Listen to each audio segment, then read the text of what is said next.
ओम गुरुभ्यो नमः। केन उपनिषदर षष्ठ मंत्र को स्वागत। सर्वप्रथम केन उपनिषदर षष्ठ मंत्र को आम मंत्रोच्चारण करवा।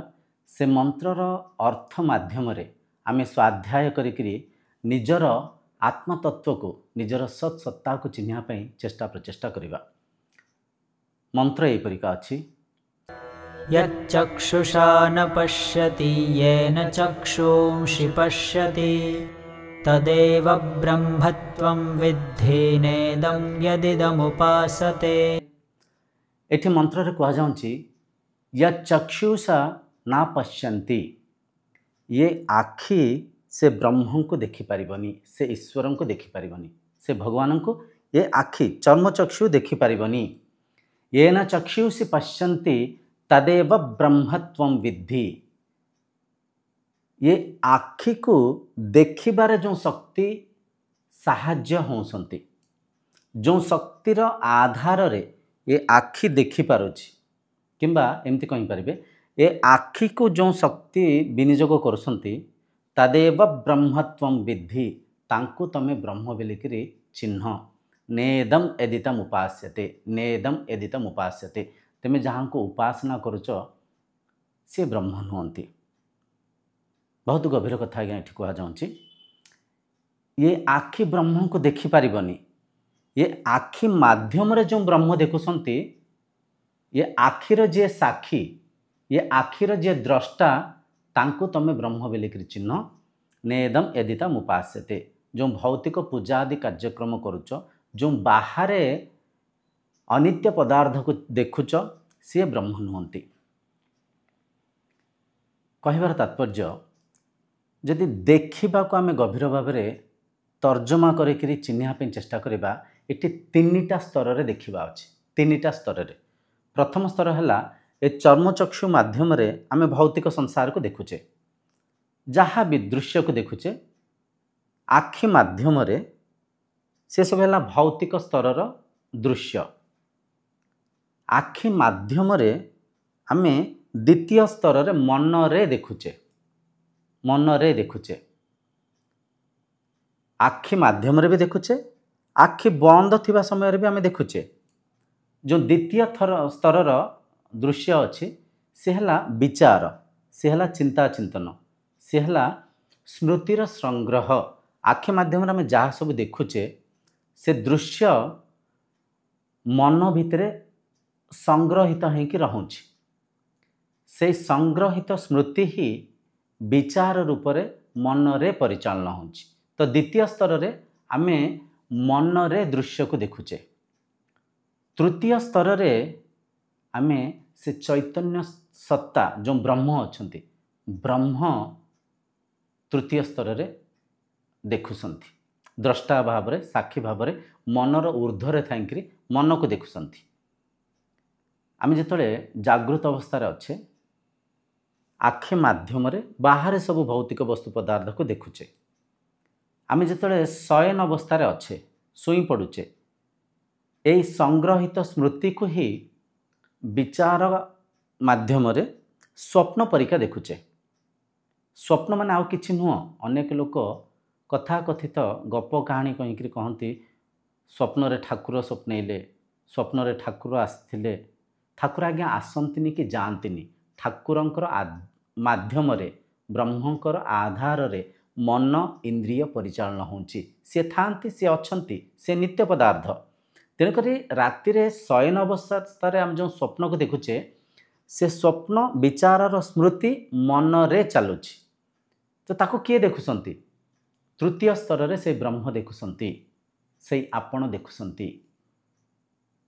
भावी नियंतु आपण ये बसिक भावुसंती मु सत्संग सइले किछि काम अच्छी करी, मु सत्संग सइले बजार को जीवी किछि परिबा किनिबी। ये जो विचार मन रे परिचालन होउची, ये विचार को आपण देखि पारुसंती कि? निश्चय देखि पारुसंती। विचार को जेहेतु देखि पारुसंती, विचार को आधार करिकरी आपण किछि कार्य भी करुसंती। तो जद्य विचार को देखि पारुसंती, कोंठी देखुसंती? मनर ऊर्ध्वरे थाइकरी देखुसंती। विचार कोंठी चलीची? मन रे चलीची, वृत्ति मन रे चलीची, ଚିନ୍ତା ଚିନ୍ତନ ମନରେ ଚାଲିଛି। ଦ୍ୱିତୀୟ ସ୍ତର କଥା ଆମେ ଚର୍ଚ୍ଚା ହେଉଛେ। ପ୍ରଥମ ସ୍ତର ତ ଚର୍ମଚକ୍ଷୁରେ ଦେଖୁଛେ, ଦ୍ୱିତୀୟ ସ୍ତର ମନରେ ଚିନ୍ତା ଚିନ୍ତନ କରୁଛେ, ମନରେ କଳ୍ପନା କରୁଛେ। ସେ କଳ୍ପନାକୁ କିଏ ଦେଖୁଛନ୍ତି? ତୃତୀୟ ସ୍ତରରେ ମନର ସାକ୍ଷୀ ଭାବରେ ସେଇ ବ୍ରହ୍ମ ଦେଖୁଛନ୍ତି, ସେଇ ଆତ୍ମା ଦେଖୁଛନ୍ତି, ସେଇ ଆପଣ ଦେଖୁଛନ୍ତି। ତ ଆପଣ ତୃତୀୟ ସ୍ତରରେ ଅଛନ୍ତି। ଆପଣ ଯେହେତୁ ମନ ମାଧ୍ୟମରେ ଚର୍ମଚକ୍ଷୁ ଦ୍ୱାରା, ଆଖି ଦ୍ୱାରା ଏ ଭୌତିକ ସଂସାରକୁ ଦେଖୁଛନ୍ତି, ସେ ବ୍ରହ୍ମଙ୍କୁ ଏ ଆଖି କେମିତି ଦେଖିପାରିବ? ଆଖି ଦେଖିପାରିବନି। କାହିଁକିନା ଆଖିର ଉର୍ଦ୍ଧ୍ୱରେ ଅଛନ୍ତି। ଆଖି ଦ୍ୱାରା ସେଇ ସାକ୍ଷୀ, ସେଇ ବ୍ରହ୍ମ, ସେଇ ଆତ୍ମା ଏ ସଂସାରକୁ ଅନୁଭବ କରୁଛନ୍ତି, ଏ ସଂସାରକୁ ଦେଖୁଛନ୍ତି। ଆଖି ମାଧ୍ୟମରେ ଯିଏ ଦେଖୁଛନ୍ତି, ଆଖିର ଯିଏ ସାକ୍ଷୀ, ତାଙ୍କୁ ଆମେ ଆଖି ମାଧ୍ୟମରେ ଦେଖିପାରିବାନି। ସେଇ କଥା ଏଠି କୁହାଯାଉଛି। ଇଏ ଆଖି ସେ ବ୍ରହ୍ମଙ୍କୁ ଦେଖିପାରିବନି। ଯେଉଁ ଶକ୍ତି ଆଖି ମାଧ୍ୟମରେ ଏ ସଂସାରକୁ ଦେଖୁଛନ୍ତି, ଚକ୍ଷୁକୁ ଦେଖିବାରେ ଯେଉଁ ଶକ୍ତି ସହାୟକ ହେଉଛନ୍ତି, ତଦେବ ବ୍ରହ୍ମତ୍ୱଂ ବିଦ୍ଧି, ତାଙ୍କୁ ତମେ ବ୍ରହ୍ମ ବୋଲିକରି ଚିହ୍ନ। ନେଦମ୍ ଏଦିତମ୍ ଉପାସ୍ୟତେ, ଏ ଯେଉଁ ଭୌତିକ ଉପାସନା କରୁଛନ୍ତି ସିଏ ବ୍ରହ୍ମ ନୁହନ୍ତି। ଆହୁରି ଗଭୀର ଭାବରେ ଯଦି ଆପଣ ତର୍ଜମା କରିବେ, ବାହାରେ ଆଜ୍ଞା କିଛି ନାହିଁ, ସମ୍ପୂର୍ଣ୍ଣ ସଂସାର ଆପଣଙ୍କ ଭିତରେ ଅଛି। ଆପଣ ଦେଖୁଛନ୍ତି ତ ଏ ସମ୍ପୂର୍ଣ୍ଣ ସଂସାର ଆପଣଙ୍କ ଭିତରେ ହିଁ ଦୃଶ୍ୟମାନ ହେଉଛି।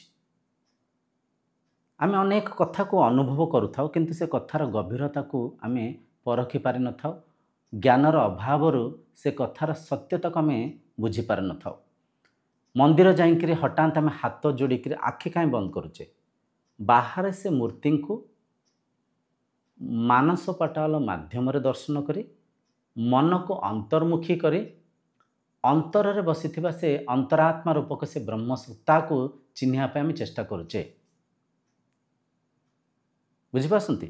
ଆପଣ ଯାହାଙ୍କୁ ବି ନିଜର ଇଷ୍ଟ ଠାକୁର ଭାବିଥାନ୍ତି, ଇଷ୍ଟ ଦେବତା ଭାବିଥାନ୍ତି, ଯାହାକୁ ବି ଆପଣ ଇଷ୍ଟ ବୋଲିକି ମାନିଥାନ୍ତୁ ନା କାହିଁକି, ସିଏ ଭଗବାନ ରାମ ହୁଅନ୍ତୁ, କୃଷ୍ଣ ହୁଅନ୍ତୁ, ଯିଏ ବି ହୁଅନ୍ତୁ ନା କାହିଁକି, ଆପଣ ଭାବନ୍ତୁ ଆପଣଙ୍କ ବିନା ଯାହାଙ୍କୁ ଆପଣ ଇଷ୍ଟ ମାନିଛନ୍ତି ତାଙ୍କର ଅସ୍ତିତ୍ୱ ଅଛି କି? ଆପଣଙ୍କ ବିନା ଏ ସଂସାରର ଅସ୍ତିତ୍ୱ ଅଛି କି? ଶାନ୍ତ ମନରେ ବିବେକୀ ହେଇକିରି କଥାକୁ ପରଖିବେ। ଏମିତି କହିବେନି ମୁଁ ନାହିଁ ତ ସଂସାର ଚାଲିଛି, ମୁଁ ନାହିଁ ତ କାମ କାର୍ଯ୍ୟ ଚାଲିଛି। ଏଠି ଭୌତିକ ବସ୍ତୁ ପଦାର୍ଥକୁ ପରଖୁଛନ୍ତି ଆପଣ। ଆପଣଙ୍କ ସତ୍ ସତ୍ତାକୁ ଆପଣ ପରଖିବା ପାଇଁ ଚେଷ୍ଟା କରୁନାହାନ୍ତି। ଆପଣ ଅନ୍ତର୍ଚକ୍ଷୁରେ ଅନ୍ତରାତ୍ମା ରୂପରେ ଇନ୍ଦ୍ରିୟ ମନର ଉର୍ଦ୍ଧ୍ୱରେ ଅଛନ୍ତି। ବାହାରେ ଯଦି ଆମେ ପରଖିବା, ରଙ୍ଗ ରୂପରେ ଯଦି ଆମେ ସଂସାରକୁ ଦେଖିବା, ମାୟାକୁ ଦେଖିବା, ମାୟାରେ ଅନେକ ଅନନ୍ତକୁ ହିଁ ଦେଖିବା, ମାୟାରେ ହଜିମଜି ଯିବା। ଆମେ ଛୋଟବେଳଠୁ ଯେହେତୁ ଏ ଶରୀରକୁ ଦେହ ଭାବରେ ଚିହ୍ନିଛେ, ଆମେ ଛୋଟବେଳଠୁ ଯେହେତୁ ଏ ସଂସାରକୁ ବହିର୍ମୁଖୀ ହେଇକରି ପରିଚୟ ପାଇଛେ, ତ ସେଇ ସ୍ମୃତିକୁ ଆଧାର କରିକି ଯେହେତୁ ଆମେ ପରଖୁଛେ, ଆମେ ଅନ୍ତର୍ମୁଖୀ ହେଇପାରୁନେ, ଆମେ ନିଜର ସତ୍ ସତ୍ତାକୁ ଆମେ ଚିହ୍ନି ପାରୁନେ। ରାତିରେ ଯେତେବେଳେ ଗାଢ଼ ନିଦ୍ରା ଅବସ୍ଥାରେ ଆପଣ ଶୋଇ ପଡ଼ୁଛନ୍ତି, ଇନ୍ଦ୍ରିୟଙ୍କର ଯେତେବେଳେ କୌଣସି ବୃତ୍ତି ନାହିଁ, ଇନ୍ଦ୍ରିୟଙ୍କର କୌଣସି ବିଷୟର ଆଭାସ ନାହିଁ, କିମ୍ବା ଚିଦାଭାସ ମଧ୍ୟ ନାହିଁ। ଚିଦାଭାସ ମାନେ ଚିତ୍ତର ଆଭାସ, ମନର ବୃତ୍ତି ଯେତେବେଳେ ନାହିଁ, କେବଳ ଆପଣ ନିଜ ସାଙ୍ଗରେ ନିଜେ ସମାହିତ ହେଇକି ରହୁଛନ୍ତି। କିନ୍ତୁ ସେ ନିଜ ସତ୍ତାକୁ ଆପଣ ଧରି ପାରୁନାହାନ୍ତି, ଆପଣ ଚିହ୍ନି ପାରୁନାହାନ୍ତି।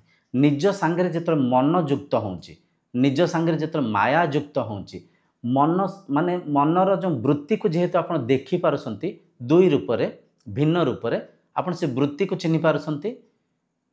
ମନ ମାଧ୍ୟମରେ ଯେଉଁ ଇନ୍ଦ୍ରିୟଙ୍କର ଯେଉଁ ବିଷୟକୁ ଆପଣ ଯେତେବେଳେ ବିଷୟ ଭୋଗ କରୁଛନ୍ତି, ସେସବୁ କଥାକୁ ଚିହ୍ନି ପାରୁଛନ୍ତି, ବୁଝିପାରୁଛନ୍ତି, ଧରିପାରୁଛନ୍ତି। କିନ୍ତୁ ନିଜ ସାଙ୍ଗରେ ଯେହେତୁ ନିଜେ ସମାହିତ ହୋଇପାରୁନାହାନ୍ତି, ନିଜର ସତ୍ ଜ୍ଞାନର ଅଭାବରୁ ନିଜକୁ ନିଜେ ଚିହ୍ନି ପାରୁନାହାନ୍ତି। ଆତ୍ମା ସ୍ତରରେ ଯିଏ ଆପଣ, ସେଇ ମୁଁ, ସେଇ ଆମେ ସମସ୍ତେ सारा संसार हिरण्य गर्भ रूप रे आत्मा स्तर रे जोड़ित अच्छी एक अच्छी। यही आत्मज्ञानर अभाव ब्रह्म ज्ञानर अभाव आमे समस्ते देह भाव रे अन्य को परखुचे, निजक ये सीमित शरीर भाविकी निजर छोट छोट परिवार को निजर भाविकी मानिकी अन्य को पर मानिचे, अन्य को भेदभाव करुचे। आज समाज जड़े जन को जद्य ठकुची भंडुची, जड़े जनकर शत्रु जद्य दिन को दिन बनिकी मनीष जे कि मानव माधव स्वरूप आज दानव पालटि चली ज्ञानर अभाव। जिते ए आत्मज्ञानर प्रचार हम प्रत्येक स्कूल रे प्रत्येक कॉलेज रे पराविद्या निहायत आवश्यक अच्छी। मु जेते भौतिक संसार को चिन्हले जेपर्यंत मु निजको चिन्हिनी मु किए जानिनी, भौतिक संसार को जेते चिन्हले आत्मसंतुष्ट मिलबनी, मनर तृप्तता को आपण अनुभव करि परिबेनी। क्या माया रे जेते जहाँ भी चिन्हिबे माया आपन को बांधिबो। राजपुत्र गौतम बुद्धों कथा जदि आम चर्चा होकर बुझा, से राजपुत्र होकर तृप्त नथिले, तांको पाखरे सबु सुख सुविधा थिला, कौन नथिला कहतु, धन संपत्ति ऐशो आराम सबु किछि थिला, तथापि से तृप्त नथिले। गौतम बुद्ध जेतले संथ हेले, साधना मार्ग को आसिले, निजर सत् सत्ता को चिन्हिले, तेबे जाइंकि से तृप्त हेले, तेबे जाइंकि से तांको जीवन को आनंद सहित खुशी सहित बितेले। आ यही सत्यर प्रचार सारा विश्व रे कले। कहबार तात्पर्य निजको न चिन्हिकिरी जेते पैसा पाइले मध्य, जेते बड़ पदवी को पाइले मध्य, जेते बड़ उच्च स्थिति को गले मध्य आपन भितरे अपूर्णता रहिबो, पूर्णता आसीबनी। निजर किछि ना किछि आउरी कल्पना करुथिबे, किछि ना किछि आउरी आशा अभिलाषा सहित बांधी छंदी हेंकरी जीवन को वृथा करिवे। अनेक शरीर बिचरा ज्ञानर अभाव ईश्वर को चर्मचक्षु दर्शन करने अनेक व्याकुलता सहित साधना करुथांती।